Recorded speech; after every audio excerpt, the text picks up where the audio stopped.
اور جب موسیٰ نے اپنی قوم کے لوگوں سے کہا کہ اللہ تم کو حکم دیتا ہے کہ ایک بیل ذبح کرو، وہ بولے کیا تم ہم سے ہنسی کرتے ہو؟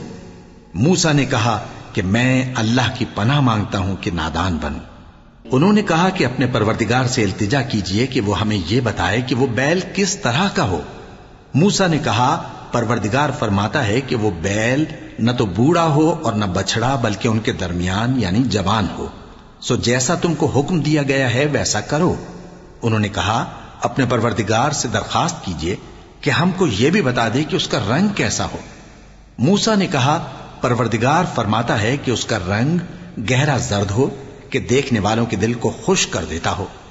انہوں نے کہا اب کے پروردگار سے پھر درخواست کیجئے کہ ہم کو بتا دے کہ وہ اور کس کس طرح کا ہو، کیونکہ بہت سے بیل ہمیں ایک دوسرے کے مشابہ معلوم ہوتے ہیں، اور اللہ نے چاہا تو ہمیں ٹھیک بات معلوم ہو جائے گی۔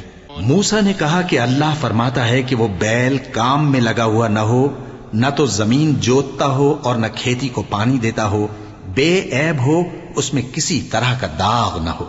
کہنے لگے اب تم نے سب باتیں درست بتا دیں۔ غرض بڑی مشکل سے انہوں نے اس بیل کو ذبح کیا، جبکہ وہ ایسا کرنے والے لگتے نہ تھے۔ اور جب تم نے ایک شخص کو قتل کیا تو اس میں باہم جھگڑنے لگے، حالانکہ جو بات تم چھپا رہے تھے اللہ اس کو ظاہر کرنے والا تھا۔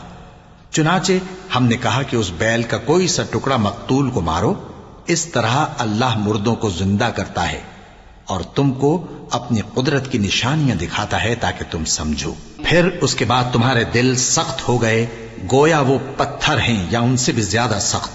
اور پتھر تو بازے ایسے ہوتے ہیں کہ ان میں سے چشمے پھوٹ نکلتے ہیں، اور بازے ایسے ہوتے ہیں کہ پھٹ جاتے ہیں اور ان میں سے پانی نکلنے لگتا ہے، اور بازے ایسے ہوتے ہیں کہ اللہ کے خوف سے گر پڑتے ہیں، اور اللہ تمہارے کرتوتوں سے بے خبر نہیں۔ مومنو، کیا تم امید رکھتے ہو کہ یہ لوگ تمہارے دین کے قائل ہو جائیں گے؟